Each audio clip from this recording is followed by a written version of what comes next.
आज आपण बनवणार आहोत कांदा आणि खोबऱ्याची चटणी.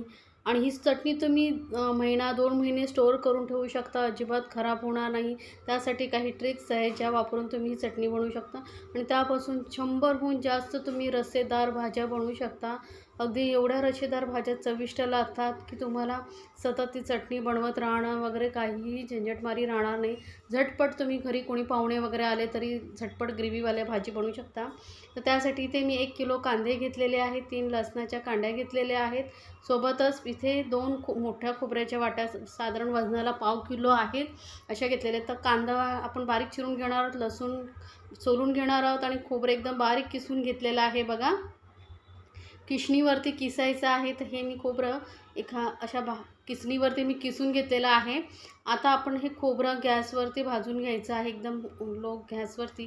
तोपर्यंत आपण पाहूया लसूणही सोलून घेतलेली आहे आणि आपण कांदेही कापून एकदम असं रफली कापून घेतलेले आहेत. एकदम बारीक करायची गरज नाही, थोडे रफले असे कापून घेतलेले आहेत. आता गॅसवरती मी कढई ठेवलेली आहे आणि त्यामध्ये आधी आपण एकदम कमी गॅसवरती हे खोबरं भाजून घ्यायचं आहे.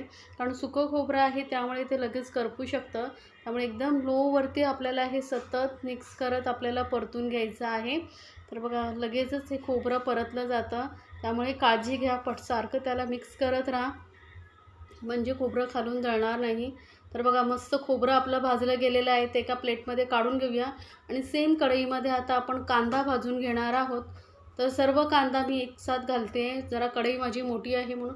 जर तुमची छोटी कढई वगैरे असेल तर त्यामध्ये 2 वेळा तुम्ही हे कांदा भाजून घेऊ शकता. तर हा सर्व कांदा आपण कढईमध्ये घालून घ्यायचा आहे आणि सोबतच लसूणही आपल्याला घालून घ्यायची आहे. तर कांदा आपला सर्व घालून झालेला आहे आणि आता यामध्ये मी लसूण पाकळ्या ज्या सोलून ठेवल्या होत्या त्याही घालून घेते. आणि आता आपल्याला यावरती कांदा आणि लसूण भाजण्यासाठी तेल घालायचं आहे. तर इथे साधारण 2 चमचे मी ते तेल घालते आहे आणि तेलावरती आपण हा कांदा मीडियम फ्लेमवरती चांगला लालसर होईपर्यंत परतून घ्यायचा आहे. तर गॅस एकदम मीडियमवरती ठेवा आणि मध्ये मध्ये असं थोडं मिक्स करत आपण हा कांदा परतून घ्यायचा आहे. हे कांदा खोबऱ्याची चटणी जी आहे ना, अतिशय सोपं आहे बनवायला आणि तुम्ही स्टोअर करूनही ठेवू शकता. अगदी 2 महिने अजिबात खराब होणार नाही. कांदा बघा आपला मस्त असा लालसर झालेला आहे. थोडासा अजून परतून घेऊया म्हणजे व्यवस्थित जेवढा कांदा चांगला परतला जाईल ना तेवढं आपली ही चटणी चांगली जास्त काळ टिकते. म्हणजे छोट्या छोट्या टिप्स मी सांगते आहेत त्या वापरून तुम्ही असं ही चटणी बनवून ठेवा. तर कांदा आपला भाजून झालेला आहे. पूर्णपणे आपल्याला थंड करून घ्यायचं आहे म्हणजे आपल्याला याची चटणी वाटताना प्रॉब्लेम येणार नाही. तर पूर्ण थंड झाल्यानंतरच याची चटणी वाटायची आहे. आणि खोबरंही बघा आपलं पूर्णपणे थंड झालेलं आहे. जोपर्यंत पूर्ण थंड होत नाही तोपर्यंत वाटायचं नाही. तर आता हे खोबरं पूर्णपणे मिक्सर जारमध्ये मी घालून घेते. एक वेळेस एवढं 1 पाव किलो खोबरं मिक्सर जारमध्ये राहतं. तर तुम्ही छोट्या जारमध्ये वाटत असाल तर मग 2 वेळा घाला. तर हे एका पूर्ण जारमध्ये राहील म्हणून मी पूर्णपणे घालून घेते. जर गरम गरम असताना तुम्ही जर हे वाटायला गेलात तर मग ना ते एकदम पातळ पाण्यासारखं होईल. म्हणून त्याला पूर्णपणे थंड करून नंतरच मिक्सरमध्ये वाटायचं आहे. तर आता हे एकदम बारीक होईपर्यंत आपण हे वाटून घेणार आहोत आणि पाण्याचा अजिबात वापर करायचा नाही आहे. बिना पाण्याचं आपल्याला हे खोबरं वाटून घ्यायचं आहे. तर बघा पाणी न घालता आपण हे खोबरं एकदम बारीक असं वाटून घेतलेलं आहे. पण आपण हे खोबरं स्टोअर करून ठेवणार आहोत त्यामुळे पाणी अजिबात घालायचं नाही आहे.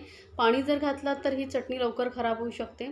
आता हे खोबरं मी एका प्लेटमध्ये काढून घेतलं आणि आता ह्या सेम मिक्सर जारमध्ये आपण कांदा घालणार आहोत. आता कांदा थोडा जास्त आहे, एक वेळेस मिक्सर जारमध्ये राहणार नाही. त्यामुळे आपण हे 2 वेळा 2 पार्टमध्ये आपण ह्याला वाटून घेणार आहोत. तर अर्धा कांदा आपण मिक्सर जारमध्ये घालून एकदम बारीक अशी पेस्ट करून घ्यायची आहे.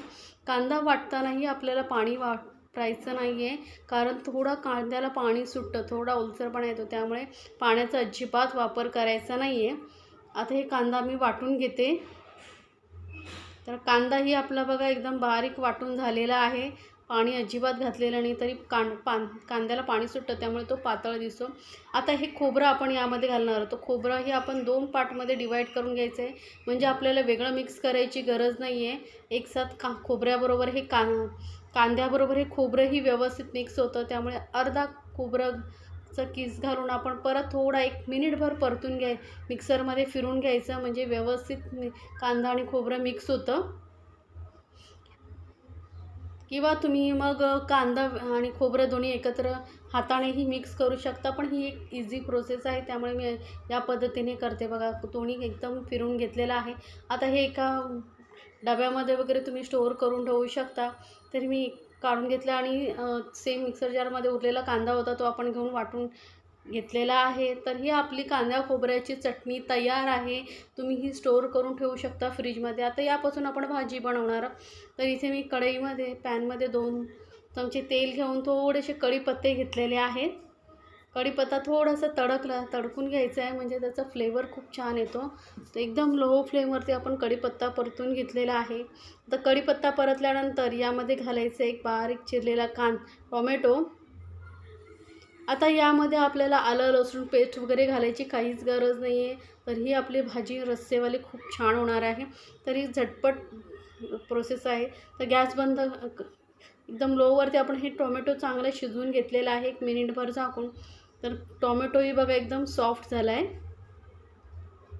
आता टोमॅटो एकदम सॉफ्ट झाल्यानंतर यामध्ये आपण जे कांदा लसूणची पेस्ट करून ठेवली होती चटणी ती घालायची. साधारण 2 मोठे चमचे मी घेतलेले आहे, जास्त घालायची गरज नाही. थोडं घालूनही बघा किती मस्त रस्सेवाली भाजी एकदम रस्सेदार तयार होते. तर व्यवस्थित आपण परतून घेऊया आणि गॅसचा फ्लेम एकदम लोवरतीच ठेवला आणि लो फ्लेमवरती एक थोडंसं परतून घेतल्यानंतर पाव चमचा मी घालते हळद, सोबतच 1 चमचा लाल मिरची पावडर घालते आणि अर्धा चमचा अगदी किचन किंग मसाला घालते. नाही असेल तर नाही घातला तरी चालेल, पण यामुळे ही भाजीची मस्त टेस्ट येणार आहे.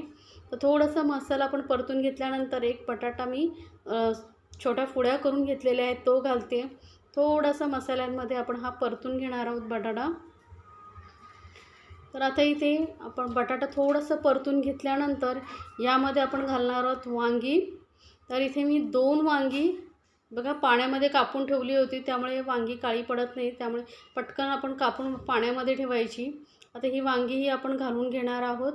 याऐवजी तुम्ही नुसती बटाट्याचीही भाजी बनवू शकता. तुम्हाला ज्या भाज्या आवडतात त्या तुम्ही या चटणीपासून बनवू शकता. अगदी झटपट होणारी ही चटणीमुळे रस्सेदार भाजी आहे. सतत ते कांदा परतवा हे असं काही करायची गरज नाही. झटपट या रस्सेदार भाज्या तयार होतात.